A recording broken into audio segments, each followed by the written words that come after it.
the record button. Okay, welcome everybody to the Thursday afternoon Lady Entrepreneurs Call to ostensibly San Diego and other far-flung places on the planet. It's good to have you all here. Today we have a special guest speaker, Nick Welland. Nick Welland is with me in Salt Lake City. He's part of our local exchange group here. And Nick is a realtor. He is he's done many flips, dozens of flips over the last few years. So he's an investor, and he specializes in subject to financing or assumptions.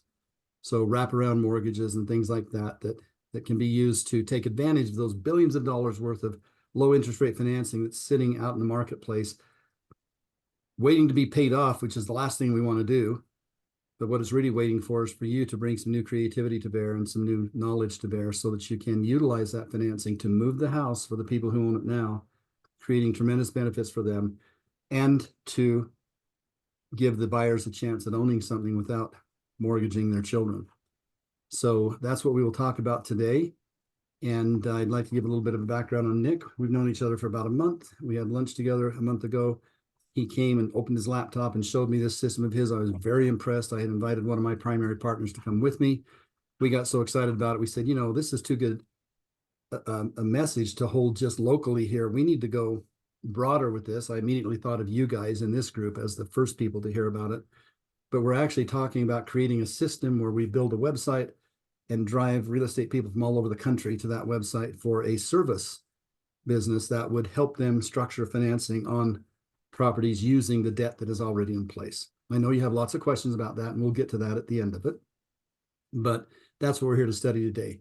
Nick has several things that endear him to me. First of all, he's a really good person. And if you guys spent 15 minutes with him, which you're about to, you're going to find out that he is gentle, he is kind, he is smart, he has a good heart. It's in the right place. He wants to help people. He loves to share. He loves to teach. But most importantly, he's a basketball player. And I just have to love anybody who's a basketball player because that's what I once was. And I do love basketball. It doesn't hurt that he's an engineer by training. And as you are, Kara. And so, you know, I was going to be an engineer until the dean of engineering at Brigham Young University talked me out of it. And I decided that I didn't have to be an engineer to do land development. I could hire them. So I hired my first engineering firm at 23 and never looked back, and actually never spent my first day in college. But I'm not bragging about that. Maybe it would have been better if I'd gone, because I learned a lot of things the hard way. But I don't apologize for my life or have any issue with it at all. It's been a wonderful ride and still is, and I love where it's taken me. So Nick is from Ohio, correct? Originally. Correct. He has a daughter who is 15, 16, as I recall.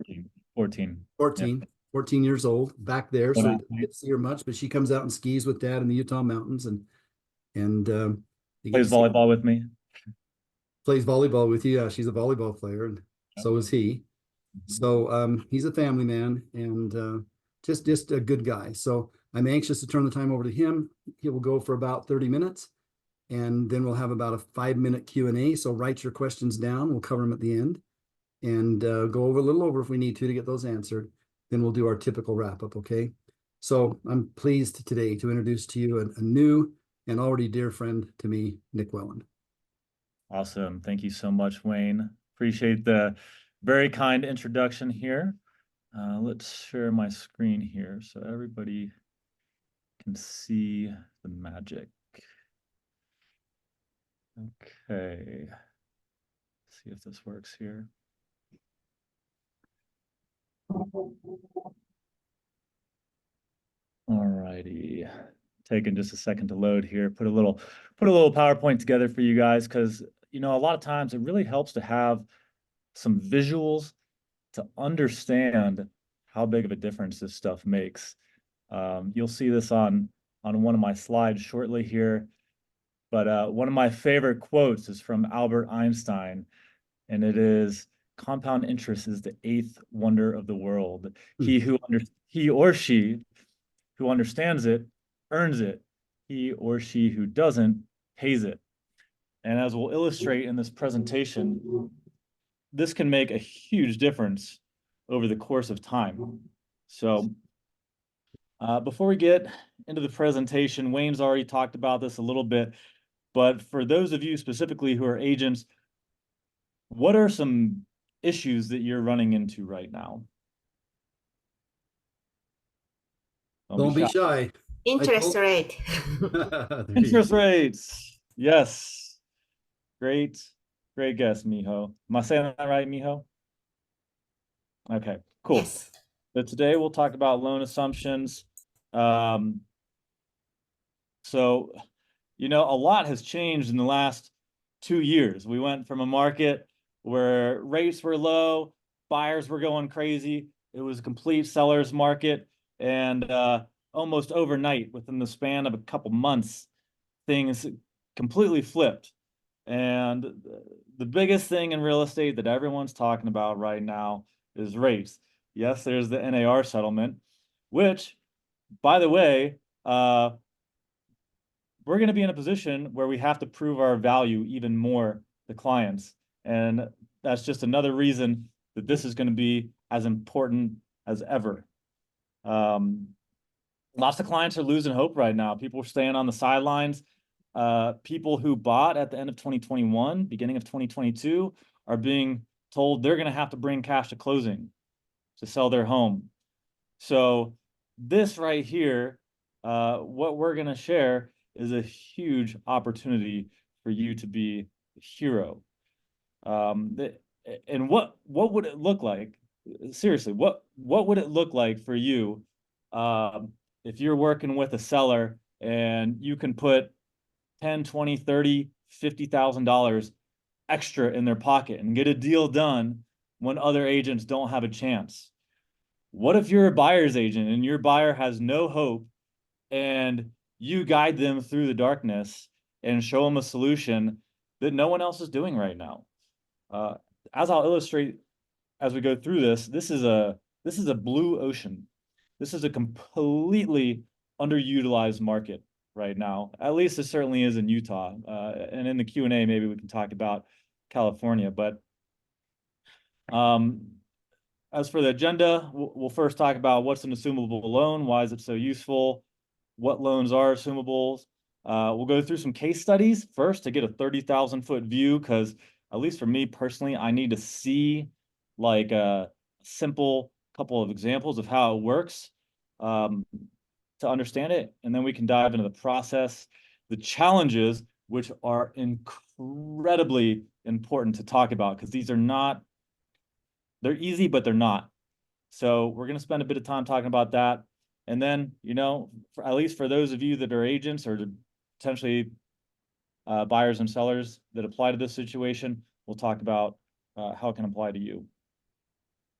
Quickly, my background: I've been in real estate since 2018. I started in wholesaling, done a little bit shy of 100 deals there. I should clarify what Wayne said earlier. I haven't done much in the way of flips. I've partnered with flippers. I've sold to flippers. I'm a little bit too much of a perfectionist to do a flipper. It'd take me 3 years to flip a home because I'd be picking out every little detail. So that's been my role in the flip game. So Nick, was it wholesaling then that you were doing? Exactly. Okay. Exactly. Yeah.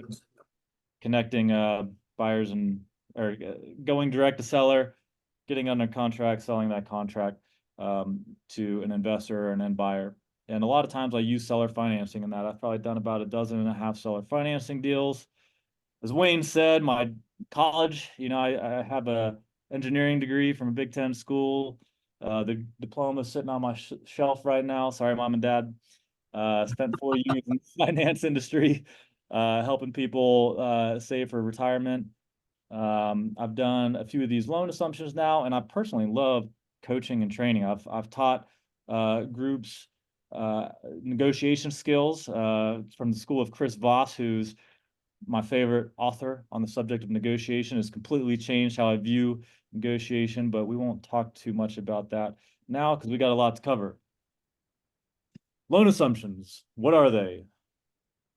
A loan assumption is when a willing seller and when a willing seller allows a willing buyer to qualify to take over their loan. And it is the underlying mortgage service provider that does the qualifying for this loan. So what are assumable loan types? Government-backed loans, FHA, VA, USDA. USDA is not terribly common. We're going to focus on FHA and VA here, especially because, again, you guys are by military based.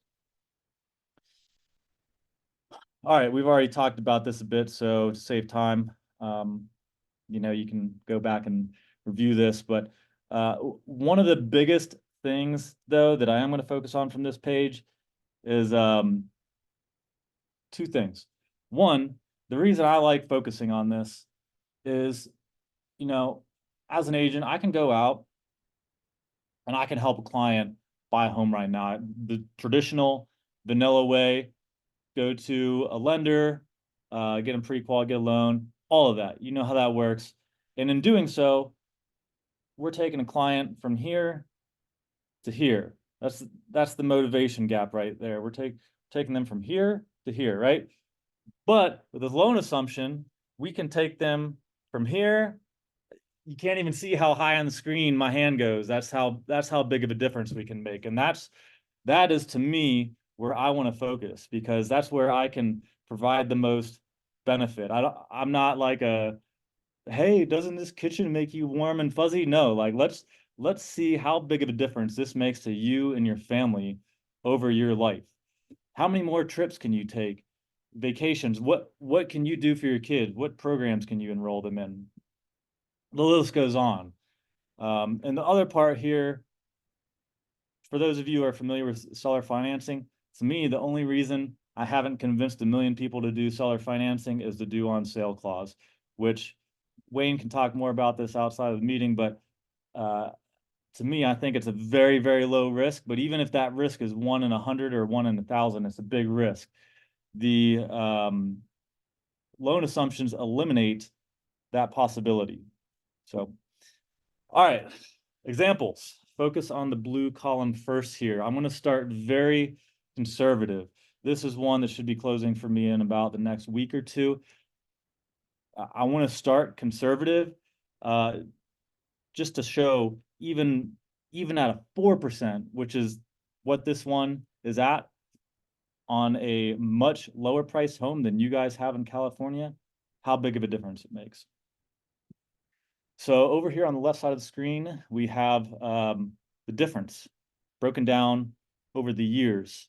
We're making some assumptions here, no pun intended. We're assuming that the buyer is not refinancing. We'll talk more about that later. And we are assuming that they're basically making minimum payments, which I think is what most people do. Now, if you look at the right side of the page, let's move my face here so you can see two different loans. This is the boring vanilla bank loan right here at the top. This is what everybody's doing. This is what your competition is doing right now. In this example, we say, I ran comps on this home. I think it's probably around 475. So let's say we buy it at that. We put 5% down. We've got our mortgage insurance, $200 until we reach our 80% LTV to drop that, right? And this was the rate at the time that we started this, which is about where it is now. Nick, I don't know about everybody else, but I'm not seeing your cursor. So I'm jumping all over to try to find you here. Are you using a cursor? I'm trying to. I could share this a different way. Just if you can just tell us which column you're in, bottom box, right-hand column. I found it. We're in top right here, the boring vanilla bank loan that everyone else is doing. All right, thank you. Yep. So these are two different loans. The top one is what 99% of people are doing. The bottom one is a loan assumption that you could be doing. It's what hardly anyone is doing. And the first thing you may notice, the very first cell, look at the price difference. It is my opinion that my client is overpaying for this home a little bit. And the next column, or the next cell, look, is the down payment. Compare those two down payments. The down payment in the bottom one is basically just commissions, closing costs, and a tiny bit of money to the seller for giving the benefit to my client and taking the extra time that it takes to do this.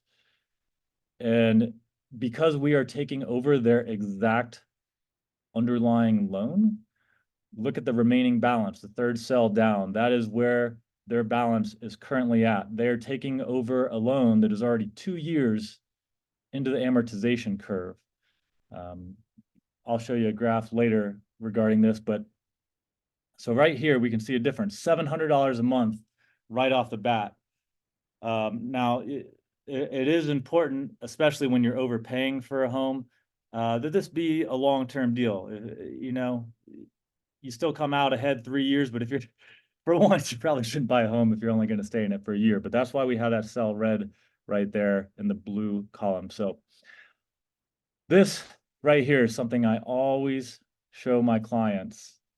This right here is the last 50 years of mortgage rates in the United States. I don't know how long you guys have been in the game, but if you look at 1980, early 80s, Wayne, I have no doubt you remember this. I remember it all too painfully. Debbie and I hiked that Mount Everest right there in real estate. So it was painful. Yes, I remember well. It was a painful time. My parents bought their home there, and I think they did a lease option. Terrible time. Rates don't go under 10% really, again, until the 90s. They don't go under 5% again until the Great Recession. And it wasn't until COVID, basically, where the government jumped in, started lending out money at 0% interest, and these banks capitalized on it big time, that 3% and under became available. And since then, rates have doubled and banks want their money back. And I'm here to say, why should the banks have all the fun? For years, they got to capitalize on this, and now it's our turn to make a dent in this and help consumers. Oh, by the way, NAR recently said 7.74 is the average rate of interest for the last 50 years. We're a tiny bit below that. So anyone got predictions? Anyone think we're getting 3, 4, even 5% again? I don't. All right. So this is one that is probably applicable to your market.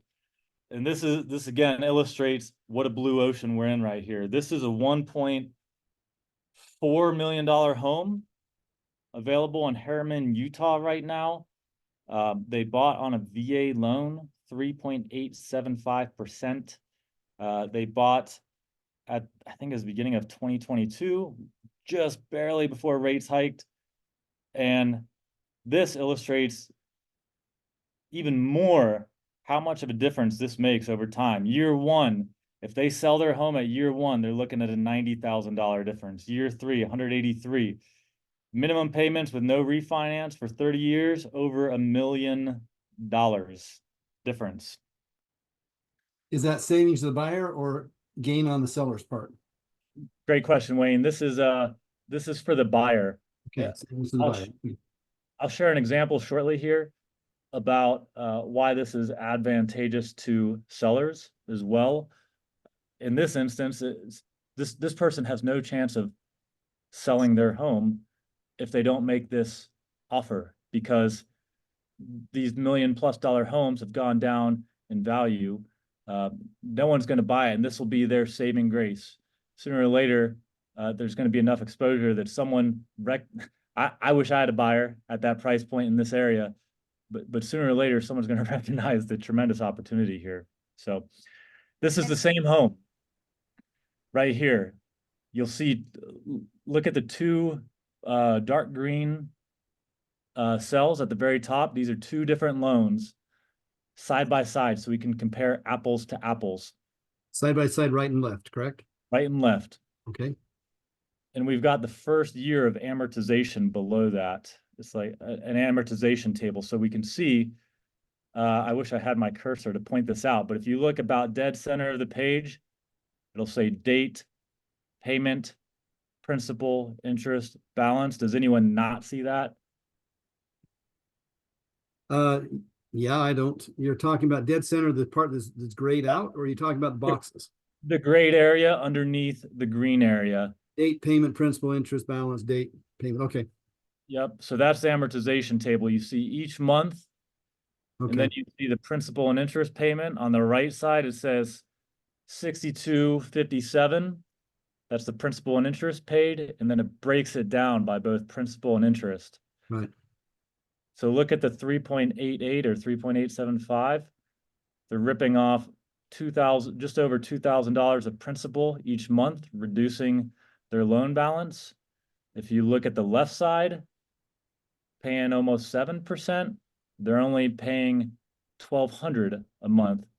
Also note how much extra interest is being paid. Nick, can I ask a question on like assumptions, if you will, pun unintended, but I'm having a hard time with the difference in purchase price. And are we assuming we're basically buying it 6 months after they get their own VA loan, or how is this apples to apples to compare it? Good question. And please jump in at any time and ask questions, because I know these numbers I've seen this a lot, so it's easy for me to. Yeah, so please, at any point, if this doesn't make sense, let's pause, let's talk about it. As long as we got time, we'll go as deep as we need to. The reason the two purchase prices are different is because with an FHA loan, there's mortgage insurance for the life of the loan. With the VA loans, what the VA will do to protect banks on this is they will charge a VA funding fee. If it's your first home purchase, it's a 2.15%, I believe. Okay. And if it's second, it's a 3.3%. So that's why the purchase price is higher on the left example versus the right example. Okay. So it's basically saying if you buy the exact same home and you're a VA eligible person, your purchase price is going to be higher, your interest rate is going to be higher, your payment is going to be higher. Okay. But throughout the presentation, you're kind of comparing as if we both bought them instantaneously, right? Yes. Okay. Thank you. Yep, absolutely. Thank you for asking that question. Please continue to ask clarifying questions if this doesn't make sense. Thanks. Yep. So I've built out spreadsheets that we can do lots of apples to apples, but I'm going to try my best here to keep it simple. So does anyone, and this is new to a lot of people, so don't feel bad asking, does anyone not understand what's happening with the amortization table or not understand the side-by-side comparison that we're looking at here? Anybody? If so, speak up, because we don't go on until everybody's on board, okay? Don't be embarrassed. All good? Also, I just realized a mistake. A tiny mistake I made. It's on the left column. It says mortgage insurance. That should say 0 instead of 200 because this is a VA loan.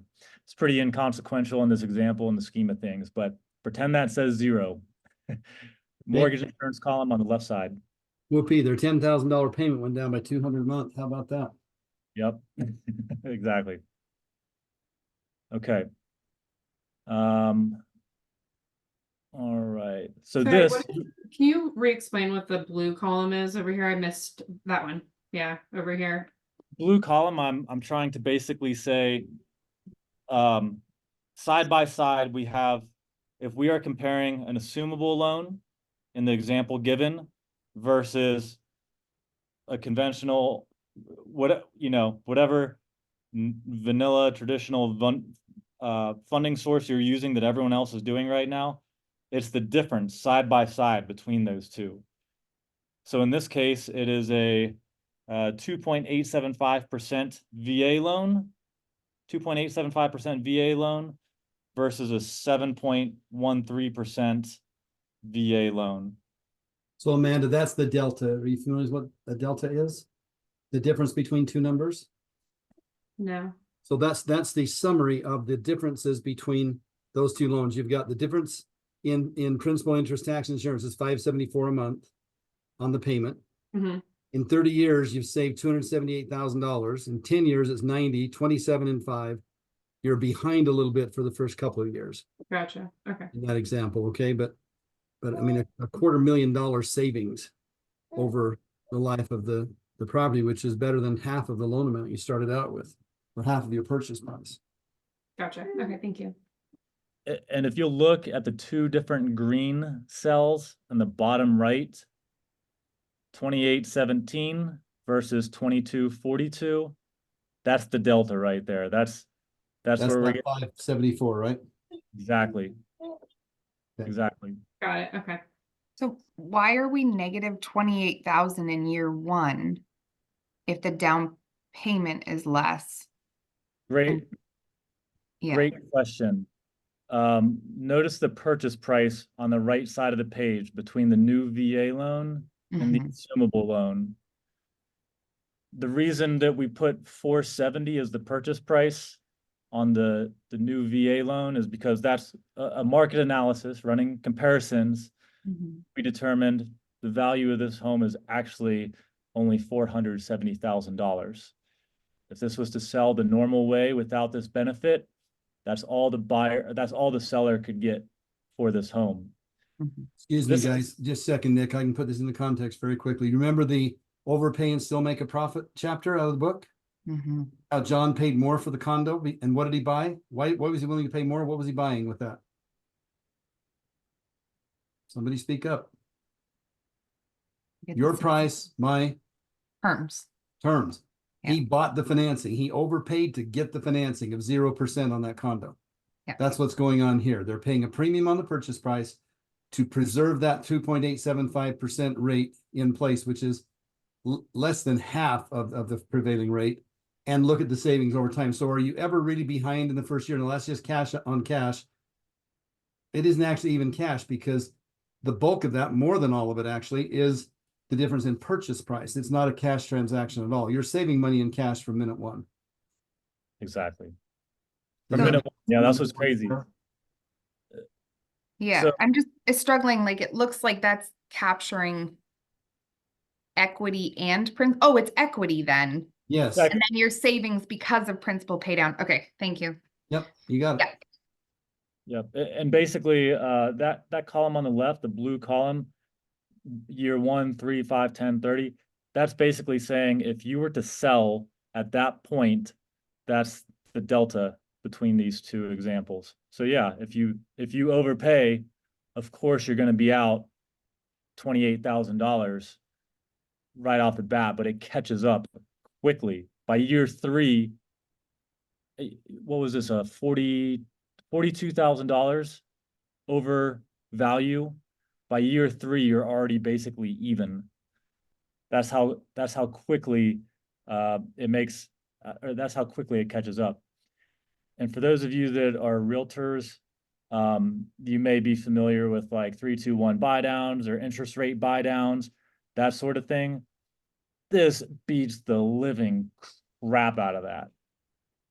Just anyone who's talking about buy downs and you show them that, I mean, it's it's not even close. You can't even buy a loan down this much. You'd probably have to spend $50,000 just to buy a loan down to like 5.5% right now. This is tremendous right here, the difference this can be. Before we move on, because we've got a little bit more to cover, do we have any questions? Do we need to clarify anything on this? Because this is the most important part. This is the math. This is how you can show them the different. This is how you show them the difference, right? So does anyone have any clarifying questions here? The only thing I'd like to maybe get a clear understanding on in the two different cells that you've got here is the down payment. I'm glad you asked. Thank you for asking these questions. The reason I put $94,000 on the top cell is because that's a 20% down payment. This particular client, wonderful lady, recently went through a divorce, sold her home. She decided it was worth it to stay somewhere temporarily so that she could take advantage of an assumable loan. But prior to that, she wanted to put 20% down. She had profits from her home. She wanted to put 20% down so that she had no mortgage insurance. The 80% LTV, you know how you got to put down 20% on a home to avoid the mortgage insurance. So Right. that's why I use 94 in this example. But I have an interactive spreadsheet where we can put whatever we want. That's just what we used in this example. Okay, because a lot of, the only reason I ask is because on VA loans, a lot of times there's zero down. Correct. And that's what we used in this example here is the zero down. We're saying if a veteran, the left side column is what I'm looking at, the left side example, the second cell down Right. payment 0%. If you have a VA buyer, that's typically what they're doing there. And you're touching on one of the caveats, one of the difficult parts of this, Debbie, is VA buyers, one of the benefits they have is they can get a 0% down loan. It's pretty much impossible with this. But what I will share, and this client right here is an example. So we ended up finding an assumable loan. This offer did not get accepted. And the reason this offer did not get accepted is because my client's a civilian and the VA seller did not want to give up their VA entitlement. So we had to move on, and we found a new home where the down payment required was $135,000 approximately. Rules a lot of people out, but like I said, she had some cash from the sale of her home, and I showed her after she was able to digest what's happening with these spreadsheets. I showed her a model where, hey, your parents were going to lend you a little bit of money to help you get rid of this mortgage insurance. What if your parents were to lend you money to bridge this gap, this equity gap, so you could get that full $135,000 at down payment? And I showed her a model where she could borrow money from her parents, pay them a 10% interest rate, and still come out ahead big time versus what everyone else is doing right now. And I've seen examples where it's even more extreme. I've been able to show an example where someone can borrow money at 30% from a family member or whatever, and it's still way better than buying a new home at 7.5%. The thing I will clarify is that if I was to do something like that, I'd be very careful with my wording, which I was with her, and it being a gift. I'm not saying she should repay, you know, I leave it up to them, you know, however you guys want to treat this, you know, you treat it, but this is a gift, because that's what the mortgage servicer is going to want to see, you know, and this is why it's important for it to be a trusting relationship. Maybe there's another way you can do it, but that's, you know, I don't want to step in that. That's a little bit too risky for me at this point. There are second position lenders that you can borrow from, but I've never done one of those, and I haven't heard of them successfully closing. So, food for thought. If this weren't a VA loan, could it be a seller carry back? Example? Oh, you're Well, saying it's like the equity. Wrap right. around. Yes, it could be. I've never done one, so I'm sure there's like, you know, I would imagine you need to disclose that to the mortgage service provider, because the mortgage servicer on this is essentially acting like a loan officer almost, a less motivated, less competent, less efficient loan officer. Mhm. They're qualifying you just like a lender would. They want to protect themselves. Right. So they should be okay with that. I just haven't done one myself, but that is a great question. And if you can show to your client, Debbie, if you're talking about like, hey, gears turning, you're like, hey, I got a seller maybe someone can't bridge that gap, but maybe I can convince my seller to do a seller carryback, and hey, maybe they charge them a little bit extra for that. You know, everybody can, there's so much of a gap between where things were and where they are now that you can charge extra. You know, you could probably have your seller charge a high interest rate, and buyer could still be happy. Thank you. Absolutely. Anything else right now? Okay. All right, the process on both sides, we'll start with sellers here. Needless to say, you got to identify the loan type. It's very important to know the details. If you have $1 million home, but the underlying balance is $500,000 on the mortgage, how many people is that going to be useful to? How many people can come to the table with $500,000 cash? Not very many, but if you're talking to exchangers, it could be useful to any one of us. So Exactly. yeah, how many in normal transactions who can finance that without going to a new lender and qualifying and paying the freight? Very few. Exactly. So, you know, outside of this call, there's always, or this Zoom, there's an opportunity to go into more detail. But for now, we'll just go high level. So you want to identify the details of the loan. If I had a listing, I would immediately call the service provider and say, hey, what's your time frames running right now?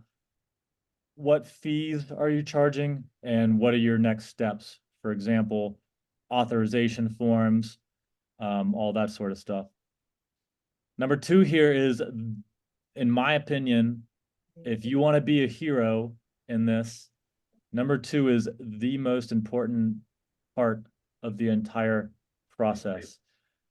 I don't know about you, but I want my clients at the end of this to be happy that they worked with me and that I found them, or that they found me, and that we did this. And if you don't set expectations properly here, that's not going to happen. One of the major downfalls of this is that they take forever to do. Why would the lender have any motivation to expedite this at all? As you may remember from the amortization table, they're making way more interest doing it the vanilla way than doing it this way. There's no motivation. This is going to take a long time. When I started this, I was told that the average time frame is 45 to 120 days. But this, sorry, go ahead, Wayne. It's longer than that. It can be. Not I haven't heard of too much longer, but it can be. It can be, and that's why I'm setting expectations about as bad as I can, and I can get away with it because if I'm showing that, hey, would you wait a couple extra months to get an extra? In San Diego, the difference is probably even more. In Utah, maybe they get an extra 10, 20, 30, $40,000 for their home. I know it's going to be more out there. How many people would be willing to wait longer to do that? Plus, they might be waiting that long to sell their home anyways. Yeah. So Nick, Nika, on number two, worst case, then make it worse. So you're saying figure out the worst case privately in your own head and then overestimate a little bit so that you're building a buffer in there for their expectation. Is that what Precisely. that means? Okay. And then they can be like, wow, that wasn't so bad. Yeah. Okay. Go ahead, Miho, please. Sorry, we stepped on each other. this assumption is the existing loans gonna allow the new sort of how do I say that somebody is gonna take over officially, not like Officially take over the liability. oh, so because of that negotiation, it takes time. It takes time. The service provider, like Freedom Mortgage, Flagstar, whoever, Carrington, the mortgage service provider, the person that they pay every month, they are the bottleneck. They are the bottleneck in this. Once this process starts, they're going to start underwriting the buyer. They're going to scrutinize the buyer, right? They're going to say, show me your pay stub, show me your W-2, show me your bank statements, show me your debt, show me everything. And they are going to scrutinize them. They'll look for an excuse not to do it. They'll take their time. If you do this if you do a normal loan with a mortgage officer, they're excited. They're like, let's get this going. They're hustling for you. They're going to make, Wayne, you probably know better than me. Maybe they're making 1.5% or something like that. I don't know. They're making a chunk of money. No one on the loan side is making money on this. They're pretty much losing money. They're spending man hours to do this and charging like a $900 assumption fee or something like that. So the seller can be off the hook from the original loan, but the only VA loan, because they have to, what they call that kind of right that they can use that benefit. Their eligibility, their VA eligibility. Yeah. Okay. And this is a critical part of this, Miho. If you are working with a VA seller, and this is why, to me, the nerdy side of me is very important to have a spreadsheet so that you can show apples to apples. Like, hey, if you are considering, like, you may want to consider selling to a civilian and giving up your VA eligibility. If you're going to get an extra 50 or 100K, it may be worth it to give up your eligibility. Or maybe you have a spouse who has eligibility, but this is in your name. A lot of different circumstances, but important to disclose. So good question. And Thank you.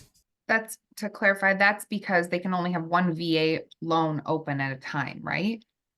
There are circumstances where people can have multiple loans, and the math on that is somewhat complex. Interesting. Generally speaking, if I was working with a seller and this was a concern, I'd probably consult with a lender who specializes in VA loans, Mhm. where they are planning on buying next, and saying, hey, how does this look? If we give up our eligibility here, how's this going to look on the back end? Nick, Okay. back in the day, and it was back in the day when those rates were so high, in 81 and 2, we were hiring a bunch of coal miners in Utah to mine coal. They were coming out of West Virginia. A lot of them were Vietnam vets.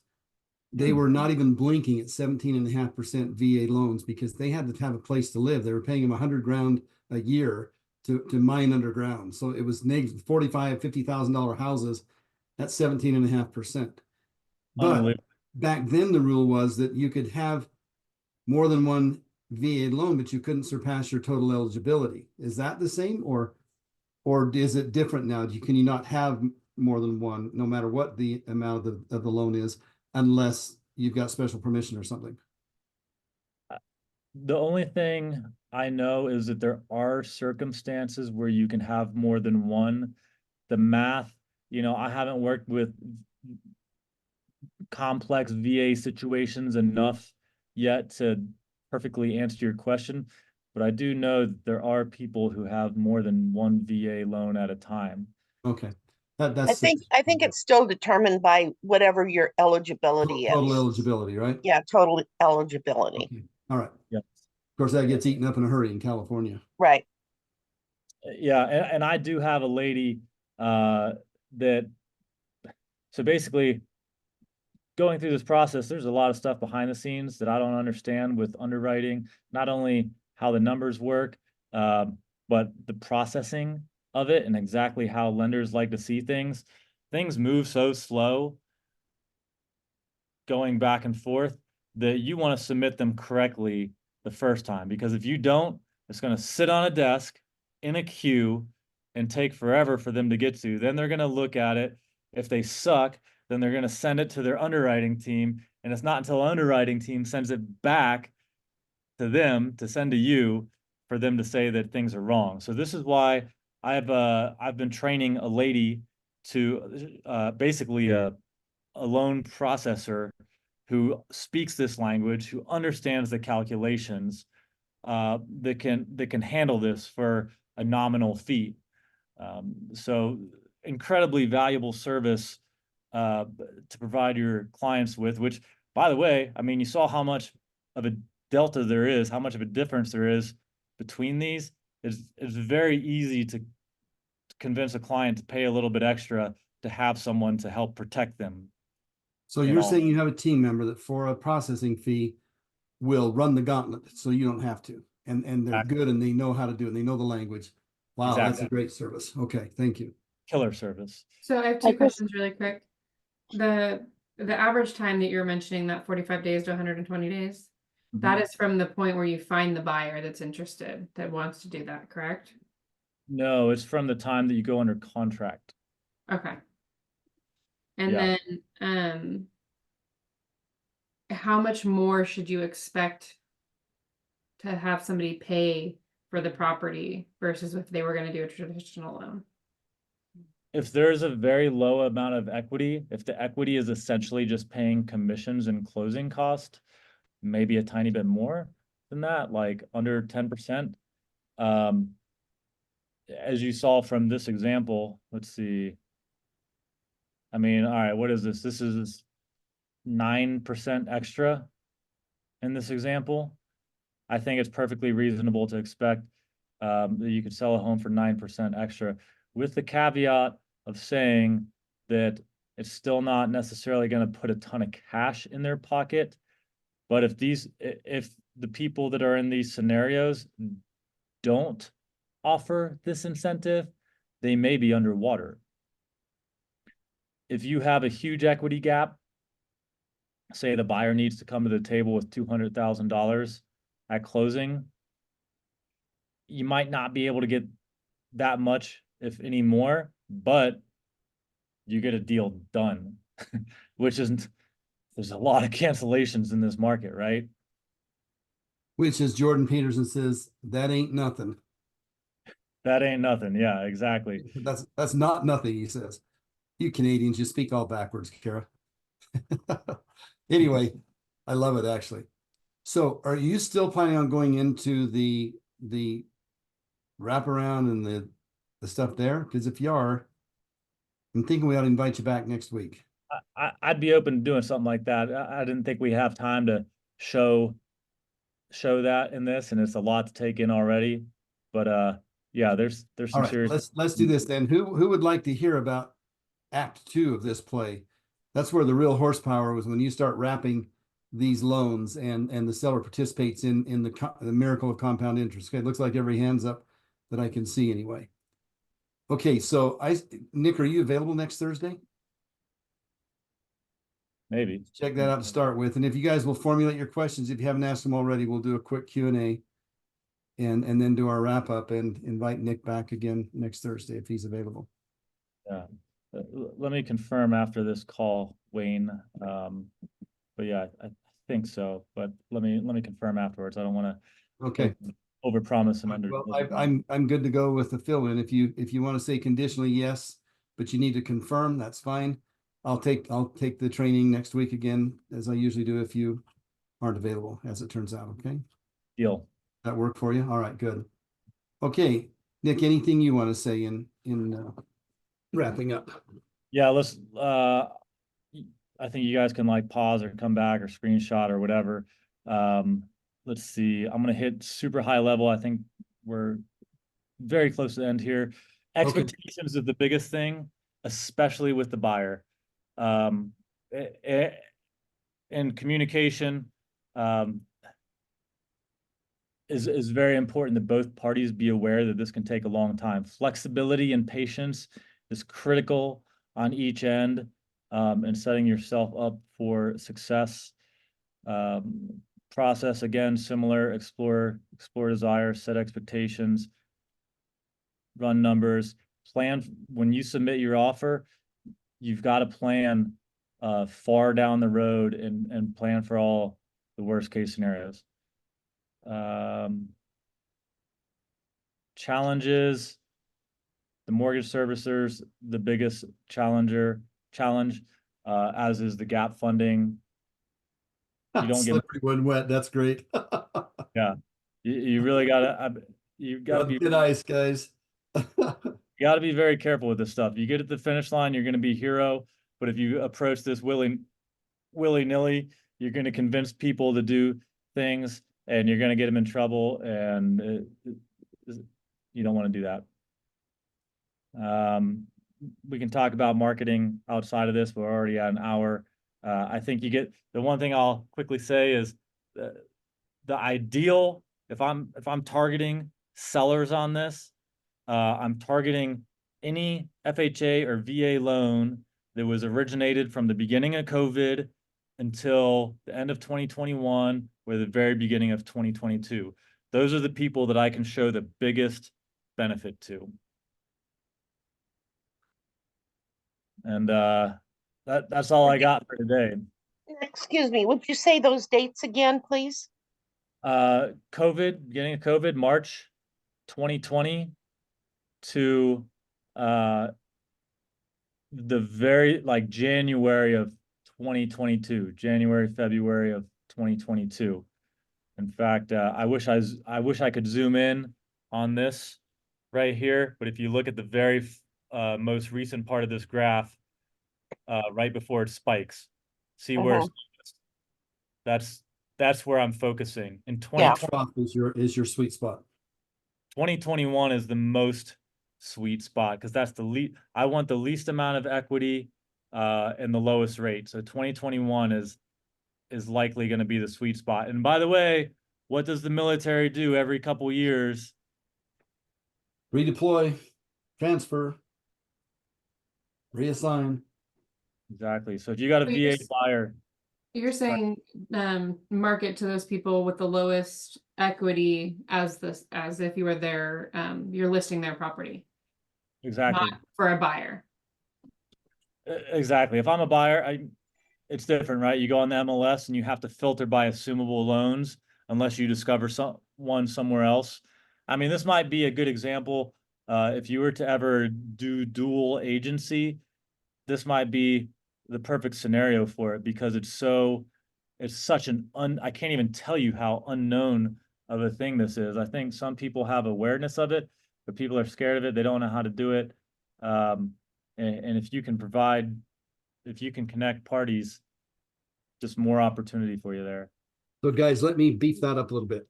You live in a military area. There are people right now in your neighborhoods who are stuck in their homes because they bought recently, quite recently in 2020, 21, 22. They haven't had a lot of time for appreciation. Plus there's been pressure on the market holding the appreciation down, especially in the last year.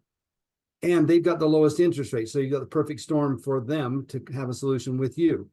Low rate, low equity. So they're under pressure trying to sell their home. Not to mention the fact that with the high interest rates, they're unable to get the buyers they want and need, thinking all we can do is pay this off. And you step in and say, hey, I can be your Huckleberry. You know, you have something that you don't realize you have. This can make you a lot of money over your lifetime. Some of these guys went to war and got combat pay for less than the $50,000 they'll save on one of these. They risk their lives for that much money. This will be the easiest money they've ever made, and it'll solve their problem of being able to go to the next assignment with their families and not leave them behind. Okay, so there's a huge marketing opportunity here based around how you communicate to your people in your area who are feeling that pressure right now. Exactly. Thanks. All right. Thank you, Nick. Questions and answers, anyone? You have the questions, Nick has the answers. Anybody have any remaining questions? You asked some in flow as we went, but who has any remaining questions before we begin our wrap up? I do. Good. Karen. This then works best for an end retail buyer, right? Because investors sometimes can't qualify. You guys are asking great questions. Thank you so much. This is the beauty of it right here. There's so many opportunities out there for investors to win. They're winning left and right. They're the ones with the inside knowledge and they know how to do these savvy things and they're willing to take risks. This is where you can be a hero and help you can help a seller win, but you can really help a buyer win because these are only for owner occupied buyers, no investors. I can't believe I left that off. I'm so glad you asked that question. Only owner occupied. By the way, you don't necessarily have to occupy this forever. What if you buy this home, stay in it for a year, and then you go somewhere else? This is the only way that if you buy at 7%, you're not going to cash flow. You're not even going to break even. But if you buy one of these at 3% and then move on, you could probably find someone to pay your mortgage and just pay the sucker down for 30 years and then have a massive asset. Okay. Okay, Question. thank you. Angela Nugent, your hand is up. Yeah, I was just gonna add, there were a couple of questions regarding like, them giving up their entitlement and, Wayne, you just mentioned about, people being redeployed after, 4 years. So typically with a VA, I mean, depending on their ranking, like dictates their entitlement. So if they're more high ranking, they have a higher entitlement, they can leave the portion of that with that existing loan, and then they can walk the remainder to a new property. And so a strategy with VA buyers is often, so if you've got somebody that's in a single family, well, and they're doing this scenario, when they want to walk part of their entitlement, they can buy like a 4-unit, as long as they're a primary resident in one of them. And so that's like, when I've worked with VA buyers before, it's typically wherever they're deployed, I'm trying to see if they can find a multifamily, like 4 units where they can live in one, rent out the others. It covers their mortgage. But then this is a great scenario for them to be able to, redo it and walk on to the next one when they go to move or, strategize. So there's an investment strategy there that's open for interpretation. Okay, That's a great addition, Angela. Thank you. I haven't seen a ton of them, but there's even some people who have done that have these 3% rates. So a savvy person could assume a VA loan on a fourplex. Can I ask a question? Absolutely. So, like, my knowledge before was like homeowners loans, including VA and FHA, are hard to be assumed. But can we do this just because the regulation changed, or because of that your sort of resource and negotiation skill make them to accept? If I understood what you were asking correctly, Miho, the reason that these are assumable is because they're government-backed loans, and these loans have a clause in the fine print that says a qualifying, and that's the key word, a qualifying buyer can assume one of these loans. So you're looking for someone with decent credit and consistent income to buy one of these loans. If an ideal buyer is not someone who just started a business and whose income is like this, or someone who's got bad credit. You're looking for, someone So it solid. has to be VA or FHA. It could be USDA as well. Oh, yeah, you mentioned that, but okay, got it. Thank you. You're welcome. Government guarantees. Okay, anyone else? Who else do we have off screen here? Irina, Cornelia, Amanda, Claudio, Chuck, any questions? Yes, Claudio, go ahead, please. I said I'm good. Thank you. Oh, okay. I have a lot of questions, but Karen, afterwards. how about you? You may not be available. All right. Well, Nick, thank you. And everybody thank Nick. Give him a round of applause. Very least. You might want to take your mics off so he can hear you. Thank you, Nick. Thank you. This was Applause for awesome. someone who's Thank hard you. to hear. Thank you, Nick. Thank you, Nick. Welcome, my pleasure. So, All right, Nick, so now are, let's are go we ahead. done? So you're not going to come back next week? Oh, he's I coming gotta back. check on some scheduling, but whether it's next week or another week, I'm sure we can make it happen. Okay. We'll bring him back. Here, there's another part of it I'd like you to see. Okay, let's show him what our little ritual's about here. Might be weird to him, but we don't care. We might even let him do it. So, starting at the top of my list, Angela Nugent, how are you feeling and what's your takeaway as we wrap up this call? Feeling good. Debbie and I are involved in a VA assumption right now. It's going pretty good, and this just solidifies that, we're doing right by both buyer and seller. So I feel good. Let's see. I can't see anybody. So Miho, what's your takeaway? And how you feel? Yeah, thank you, Angela. I'm feeling great, and again, I'm very excited. We always have a great knowledge to advance the majority, I guess. Thank you so much, Nick, and thank you, Wayne, for coordinating this meeting. You're welcome. Okay. Hi, Claudio. How are you feeling, Hey and what guys. is your takeaway? I feel great. I feel like I need to learn a lot more about these VA loans. I was about to make one a couple of months ago, but I believe the equity was too big, so the buyers didn't have like 6,000 like to put in top of the VA loan to get a client, I mean the seller out. So yeah, it's really interesting to learn about it and see how we can apply it. Let's see who else. Irina, how do you feel and what's your takeaway? Thank you, Claudio.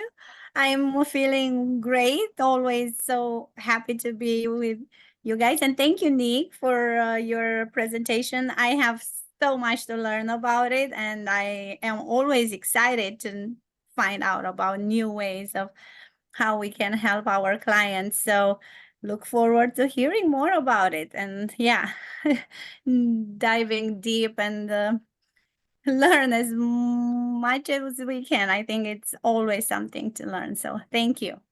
Welcome, I'll everyone. pass it on to Kara. How are you feeling and what's your takeaway? Thank you. I'm feeling good.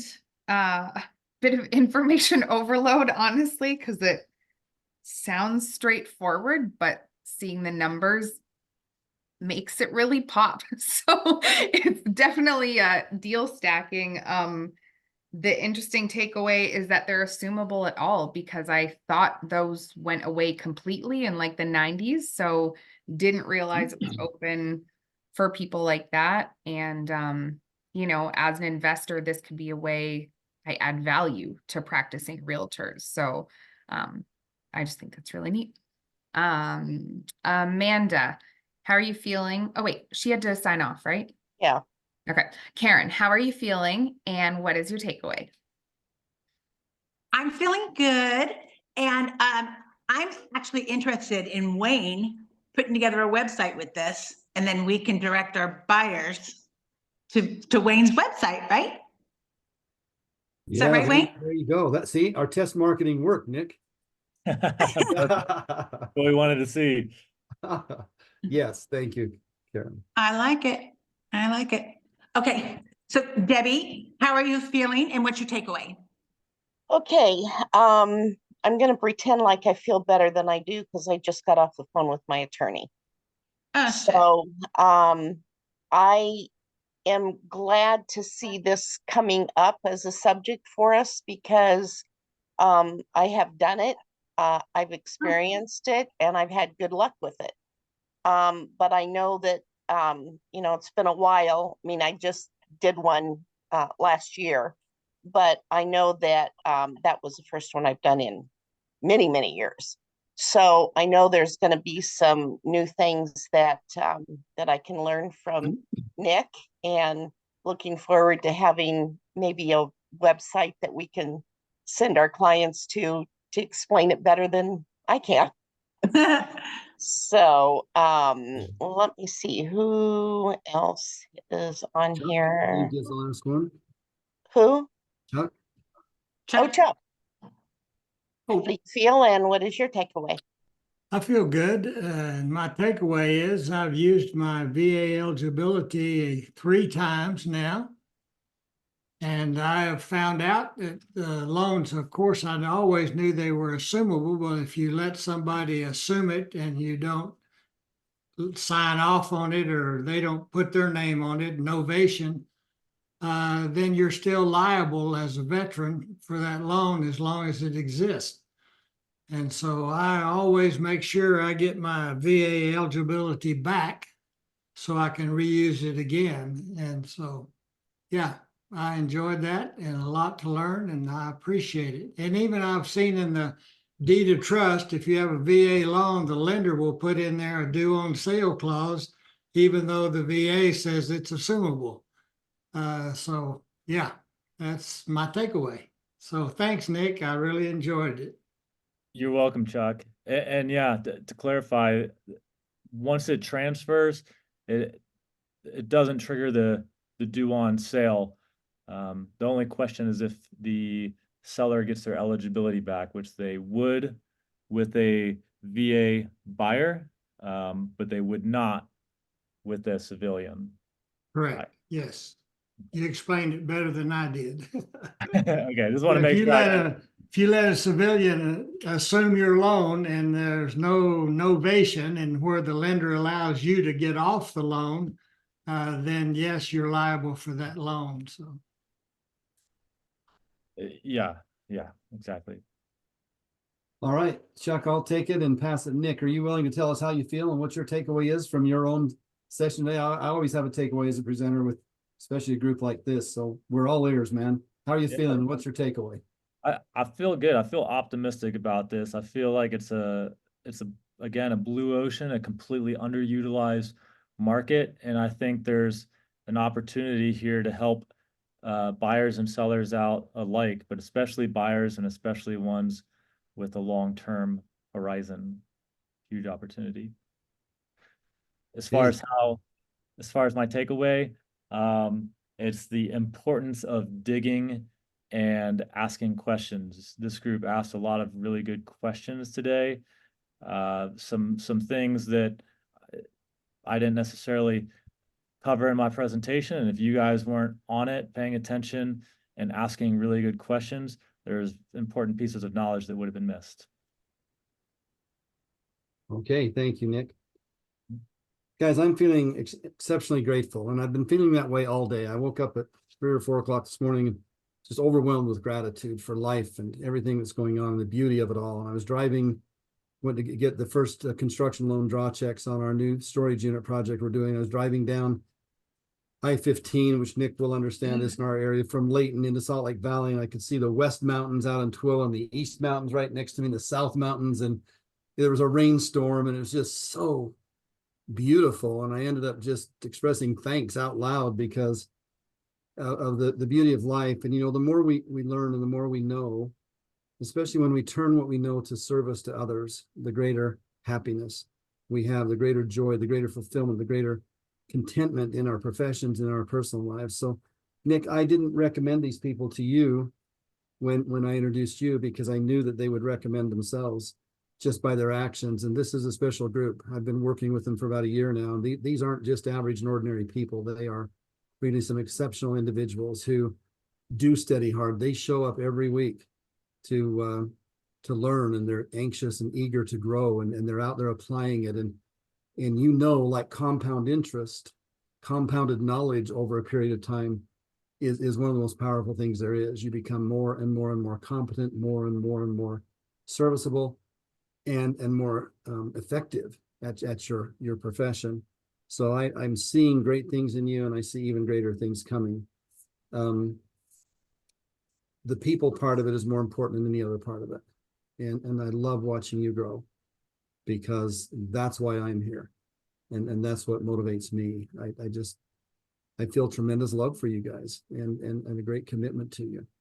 And I'm just so thankful that you're in my life and that we have this chance for an hour or so a week to come together and buckle down and work to do the best we can and learn all we can and find ways forward. I am so optimistic about life. I think we're living in the greatest time ever. I know there's a lot of bad news and politicians fighting with each other and a couple of wars, which are horrible for the people that are involved in them. However, we live in the greatest age where we're going to see the most change for the good, I believe, that humankind has ever seen. And we can be on the cutting edge of that. We can be on the forefront of that. We are already, if you want to stay here. And you stay there by learning and growing and then putting that new knowledge to practice. Individually, they will defeat us. I've always said this about my family, my extended family. In my times of trouble, my uncles and my cousins, my aunts, and my brothers and sisters have all stood around me and fortified me, and I've done the same for them. You might take us down one at a time. We're like the herd of elephants. The lions might try to get one of us. If you put us all together, we're going to do some serious damage to that pack of lions. And we're not going down.